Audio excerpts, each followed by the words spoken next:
ನೀವು ಅಲ್ಲಿ ಇದ್ದಿದ್ರೆ ಲಕ್ಷ್ಮಿ ಅಮ್ಮನ ಖುಷಿ ನೋಡಿ ನೀವು ಅವ್ರನ್ನ ಕ್ಷಮಿಸ್ಬಿಡ್ತಿದ್ರಿ ಮಾವ. ಕ್ಷಮಿಸೋದ?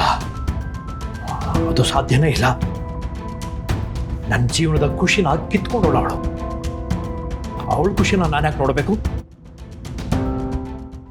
ಮಾವ, ನಿಮ್ಮ ತಂಗಿ ಮೇಲೆ ನಿಮ್ಗೆ ಕೋಪ ಇರ್ಬೋದು, ನಿಮ್ಗೆ ಅವ್ರಂದರೆ ಇಷ್ಟ ಇಲ್ಲದೆ ಇರ್ಬೋದು, ಆದರೆ ಜಯಂತ್ ಅವ್ರಂದ್ರೆ ಇಷ್ಟ ಇಲ್ವಾ? ಜಯಂತ್ ಅವರು ನಮ್ಮ ಮನೆಗೆ ಬಂದಾಗ ಅವ್ರ ಹೆಂಡತಿ ತೀರೋಗಿದ್ದಾರೆ ಅಂದಾಗ ನೀವು ಅವ್ರಿಗೆ ಎಷ್ಟು ಸಾಂತ್ವನ ಹೇಳಿದ್ರಿ, ಅದೆಲ್ಲ ನೆನಪಿಲ್ವಾ ಮಾವ?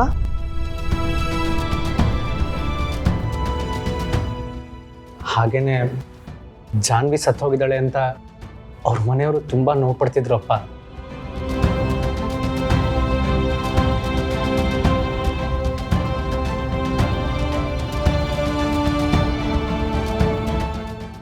ಅದು ನಿಮ್ಗೆ ಅರ್ಥ ಆಗುತ್ತೆ ಅಲ್ವಾ?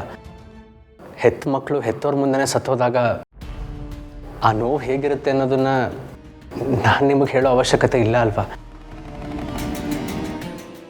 ನಾನು ಯಾವಾಗಲೂ ಅತ್ತೆನೇ ಸಪೋರ್ಟ್ ಮಾಡ್ಕೊಂಡು ಮಾತಾಡ್ತೀನಿ ಅಂತ ನಿಮಗೆ ನನ್ನ ಮೇಲೆ ಕೋಪ ಇದೆ, ನನಗದು ಅರ್ಥ ಆಗುತ್ತೆ. ಆದರೆ ಅತ್ತೆ ನೀವು ಅಂದ್ಕೊಂಡಷ್ಟು ಕೆಟ್ಟವ್ರಲ್ಲ ಅಪ್ಪ. ನಮ್ಮ ಅಣ್ಣ ನನ್ನ ಒಂದೇ ಒಂದ್ಸಲಿ ಕ್ಷಮಿಸ್ಬಿಟ್ರೆ ಸಾಕು ಅಂತ ಕಾಯ್ತಾ ಇದ್ದಾರೆ. ಅಷ್ಟು ಒಳ್ಳೆ ಮನುಷ್ಯರವ್ರನ್ನ ನೋಯಿಸೋದು ತಪ್ಪಲ್ವಾ ಅಪ್ಪ? ತಾನು ಯಾರನ್ನ ಹೇಗೆ ನೋಡ್ಕೋಬೇಕು, ಯಾರನ್ನ ಎಲ್ಲಿಡಬೇಕು ಅನ್ನೋದನ್ನ ಇವನಿಂದ ಕಲಿಯೋ ಅವಶ್ಯಕತೆ ನನಗಿಲ್ಲ. ಇವನಿಗೂ ಒಬ್ಳು ತಂಗಿ ಇದ್ದು ಅವಳು ಹೀಗೆ ಮಾಡಿದ್ದಿದ್ರೆ ಇವನೇನು ಮಾಡ್ತಿದ್ದ ಕೇಳು? ಖಂಡಿತವಾಗ್ಲೂ ನನ್ನ ತಂಗಿನ ನಾನು ದೂರ ಮಾಡ್ಕೋತಿರ್ಲಿಲ್ಲ ಅಪ್ಪ. ನನ್ನ ತಂಗಿ ಯಾಕೆ ಹೀಗೆ ಮಾಡಿದ್ಲು, ಏನು ತಪ್ಪಾಗಿತ್ತು, ಅದಕ್ಕೇನು ಪರಿಹಾರ ಅಂತ ಹುಡುಕ್ತಿದ್ದೆ ಅಪ್ಪ. ಎಲ್ರಿಗೂ ಅಣ್ಣ ಅನ್ನೋ ಸ್ಥಾನ ಸಿಗಲ್ಲ. ಅದು ಸಿಕ್ಕಾಗ ಅದನ್ನು ಕಾಪಾಡ್ಕೊಂಡು ಹೋಗಬೇಕು. ನೀವು ಮಾತಾಡ್ತಿರೋದು ನೋಡಿದ್ರೆ ನೀವು ಜಯಂತ್ ಮನೆಗೆ ಹೋಗಿಲ್ಲ, ನನ್ನ ವಿರೋಧಿ ಮನೆಗೆ ಹೋಗಿದ್ದೀರಾ ಅಂತ ಅನ್ನಿಸ್ತಾ ಇದೆ.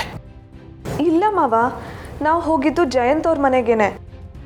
ಜಯಂತ್ ಅವರು ಜಾನ್ವಿ ನಮ್ಮನೇಲೇ ಇದ್ದಿದ್ದು ಅಂತ ಕೇಳಿದಾಗ ತುಂಬಾ ಖುಷಿಪಟ್ರು, ನಿಮ್ಮನ್ನು ತುಂಬಾ ಹೊಗಳ್ತಿದ್ರು, ನಿಮಗೆ ಮನೆಗೆ ಬಂದು ಥ್ಯಾಂಕ್ಸ್ ಹೇಳ್ತೀನಿ ಅಂತ ಕೂಡ ಹೇಳಿದ್ರು. ನನಗೆ ಯಾರೂ ಯಾವ ಥ್ಯಾಂಕ್ಸು ಹೇಳೋದು ಬೇಕಾಗಿಲ್ಲ. ಅಲ್ಲ, ಅವಳು ಜಯಂತ್ ಅವ್ರ ಹೆಂಡತಿ ಅಂದಮೇಲೆ ನಾನೊಬ್ಳು ಅನಾಥೆ, ನನಗೆ ಯಾರೂ ಇಲ್ಲ ಅಂತ ಯಾಕೆ ನಾಟಕ ಆಡಬೇಕಾಗಿತ್ತು? ಜಯಂತ್ ಅವರು ನಮ್ಮ ಮನೆಗೆಲ್ಲ ಬರ್ತಾ ಇದ್ರಲ್ಲ, ಆಗ ನಾನು ಅವ್ರ ಹೆಂಡತಿ ಅಂತ ಅವ್ರ ಜೊತೆ ಯಾಕೆ ಹೋಗಲಿಲ್ಲ? ಅಲ್ಲ ಮಾವ, ನಿಮ್ಗೆ ಅವ್ರು ಸಿಕ್ಕಿದಾಗ ಅವ್ರಿಗಿದೆಲ್ಲ ನೆನಪಿರ್ಲಿಲ್ಲ ಅನ್ಸುತ್ತೆ. ಓಹೋ, ಹಾಗಾದ್ರೆ ನಿಮಗೆ ಅವಳು ನನ್ನ ತಂಗಿ ಮಗಳು ಅಂತ ಗೊತ್ತಾದ್ಮೇಲೆ ರಾತ್ರಿ ನೆನಪಾಗ್ಬಿಡ್ತಾ? ಈ ನಾಟಕನೇ ನಾನು ಬೇಡ ಅಂತ ಹೇಳ್ತಿರೋದು. ಅವಳು ಯಾರ ಮಗಳು ಅಂತ ಗೊತ್ತಾದ್ಮೇಲೆ ನಾನು ಅವಳನ್ನು ನಂಬ್ತೀನಿ ಅಂತ ಅನ್ಕೊಂಡಿದ್ದೀರಾ? ನಿಮ್ಮನ್ನು ಹ್ಯಾಮಾರ್ಸಂಗೆ ನನ್ನನ್ನು ಹ್ಯಾಮಾರ್ಸಕ್ಕಾಗಲ್ಲ. ಅಮ್ಮ ನನಗೆ ಮೋಸ ಮಾಡಿದ್ಲು, ಮಗಳು ಜಯಂತ್ ಅವ್ರಿಗೆ ಮೋಸ ಮಾಡಿದ್ಲು. ಅಮ್ಮನ ಬುದ್ಧಿನೇ ರಕ್ತದಲ್ಲೂ ಬಂದ್ಬಿಟ್ಟಿದೆ. ಇನ್ನು ಅವಳ ಬಗ್ಗೆ ಯಾರೂ ಈ ಮನೆಯಲ್ಲಿ ಮಾತಾಡಬಾರ್ದು ಅಷ್ಟೇ.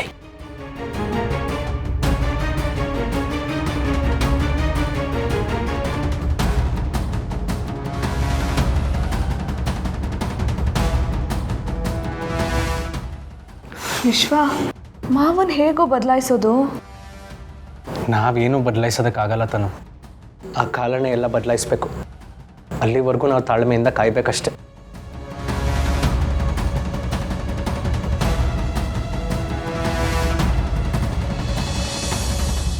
ನೀನು ಸರಿಯಾಗಿದ್ದಿದ್ರೆ ಜಯಂತ ಹಿಂಗೆ ಯಾಕೆ ಮಾಡ್ತಾ ಇದ್ದ? ಎಷ್ಟು ವರ್ಷ ಆಯಿತು ಜಯಂತ ನಿನ್ನ ಸುರಕ್ಷಿತವಾಗಿ ಕ್ಷೇಮವಾಗಿ ನೋಡ್ಕೊಂಡಿದ್ದಾನ ಇಲ್ವಾ? ಎಸ್, ನೋಡ್ಕೋತಾ ಇದ್ದಾನೆ. ಆದರೂ ನೀನಿವತ್ತು ಇಲ್ಲಿಂದ ಓಡ್ ಹೋಗೋ ಪ್ರಯತ್ನ ಮಾಡಿದೀಯಾ. ದೇವ್ರ ಹತ್ರ ಬೇಕಾದ್ರೆ ಕಣ್ ತಪ್ಪಿಸ್ಬಿಡ್ಬಹುದು ಅಂದರೆ ಇಂಡಿಯಾ, ಆದರೆ ಜಯಂತನ ಕಣ್ ತಪ್ಪಿಸೋದು ತುಂಬ ಕಷ್ಟ. ಯಾಕೆ ಅಂತೀಯಾ? ಈ ಕಣ್ಣ ಮುಚ್ಚಾಲೆ ಆಟದಲ್ಲಿ ನಿನ್ನ ಮಗ ಜಯಂತಾನೇ ನಿಸ್ಸೀಮ. ನೋಡು, ನಿನ್ನ ಕೊನೆವರೆಗೂ,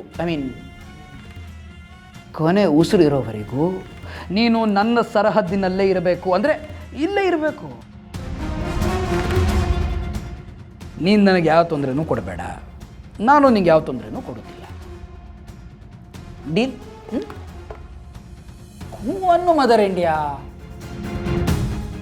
ಬಸ್ ನಾವು ಇವ್ರನ್ನ ಸುಮಾರು ವರ್ಷದಿಂದ ನೋಡ್ಕೋತಾ ಇದ್ದೀವಿ, ಆದರೆ ಇವ್ರು ಏನಾಗಬೇಕು ಅನ್ನೋದು ನೀವು ಹೇಳಿಲ್ಲ. ಮದರ್ ಇಂಡಿಯಾ ಅಂತ ಕರಿತೀರಾ, ಇವರು ನಿಜವಾಗ್ಲೂ ನಿಮ್ಮ ಅಮ್ಮನೇನಾ? ಇವರು ನಿಮ್ಮ ಅಮ್ಮನೇ ಆಗಿದ್ರೆ ಈ ರೀತಿ ನೋಡ್ಕೋತಿದ್ರಾ ನೀವು? ಯಾರು ಬಸ್ ಇವರು? ಪ್ರದೀಪ, ವಾರ ವಾರ ನಿನ್ನ ಅಕೌಂಟ್ಗೆ ದುಡ್ಡು ಬೀಳ್ತಾ ಇಲ್ವಾ? ಹೌದು ಬಸ್. ನಿನ್ನ ಕೆಲಸ ಏನು? ಇವರನ್ನು ಕಾಯೋದು. ಆದರೆ ಇವತ್ತು ನಡೆದಿದ್ದನ್ನು ನೋಡಿದ್ರೆ ಸ್ವಲ್ಪ ಬುದ್ಧಿ ಕಮ್ಮಿ ಇದೆ ನಿನಗೆ ಅಂತ ಗೊತ್ತಾಗ್ತಾ ಇದೆ. ತುಂಬ ಖರ್ಚು ಮಾಡೋಕ್ಕೆ ಹೋಗ್ಬೇಡ, ಕಷ್ಟ ಆಗುತ್ತೆ. ನೀವೆಲ್ಲರೂ ಅಷ್ಟೇ, ಇವ್ರು ಯಾರು ಅನ್ನೋದ್ರ ಬಗ್ಗೆ ಕುತೂಹಲ ಬೇಡ.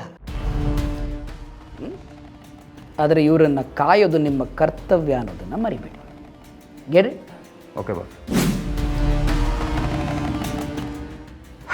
ಒಂದು ಸರಿ ಪಂಜರ ಬಿಟ್ಟು ಹಾರಿರೋ ಹಕ್ಕಿಗೆ ಮತ್ತೆ ಮತ್ತೆ ಹಾರಬೇಕು ಅಂತ ಆಸೆ ಆಗೋದು ಸಹಜ ಅಲ್ವಾ ಮದರ್ ಇಂಡಿಯಾ?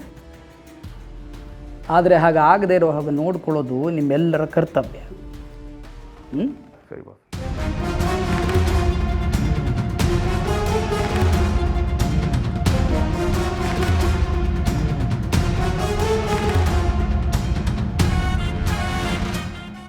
ಮದರ್ ಇಂಡಿಯಾ, ಟೈಮ್ಗೆ ಎಲ್ಲ ವ್ಯವಸ್ಥೆ ಮಾಡಬೇಕು ಅಂತ ಪ್ರದೀಪಂಗೆ ಹೇಳಿದ್ದೀನಿ. ಚೆನ್ನಾಗಿ ನೋಡ್ಕೊತಾನೆ ನಿಮ್ಮನ್ನು. ಹಾಂ, ಬರಲ್ಲ?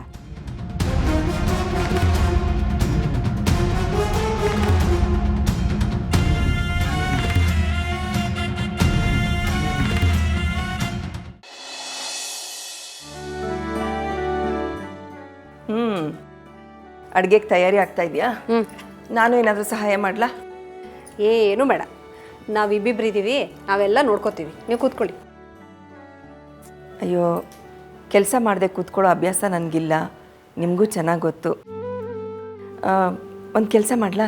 ಇವತ್ತು ನಾನು ಅಡುಗೆ ಮಾಡ್ತೀನಿ, ನೀವಿಬ್ಬರು ಕೂತ್ಕೊಂಡು ಮಾತಾಡಿ. ಹಾಂ, ಅತ್ತೆ ಕೂತ್ಕೊಳ್ಳಿ ಮೊದಲು. ನೀವು ಒಳ್ಳೆ ಚೆನ್ನಾಗಿ ಹೇಳಿದ್ರಿ. ನೀವು, ನಾನು ನಿಮ್ಮನ್ನು ಇಲ್ಲಿ ಕರ್ಕೊಂಡು ಬಂದಿರೋದು ನಾವಿಬ್ಬರು ಕೂತ್ಕೊಂಡು ನೀವು ಅಡುಗೆ ಮಾಡಲಿ ಅಂತಲ್ಲ, ನೀವು ವಿಶ್ರಾಂತಿ ತಗೊಳ್ಳಿ ಅಂತ. ಹೌದು ಅತ್ತೆ, ಡಾಕ್ಟ್ರ್ ಹೇಳೋರೆ ನೀವೇನು ಕೆಲಸ ಮಾಡಬಾರ್ದಂತೆ, ರೆಸ್ಟ್ ಮಾಡಬೇಕಂತೆ. ಹೋಗಿ. ಕೂತು ಬೇಜಾರಾಗಿದ್ಯಮ್ಮ. ಅತ್ತೆ, ನೀವು ಹೀಗೆ ಯಾಕೆ ಹೇಳ್ತಿದ್ದೀರಾ ಅಂತ ನನಗೆ ಚೆನ್ನಾಗಿ ಗೊತ್ತು. ನಿಮ್ಮ ಜೊತೆ ಇಲ್ಲಿ ಮಾವ ಇಲ್ಲ ಅಂತ ತಾನೆ?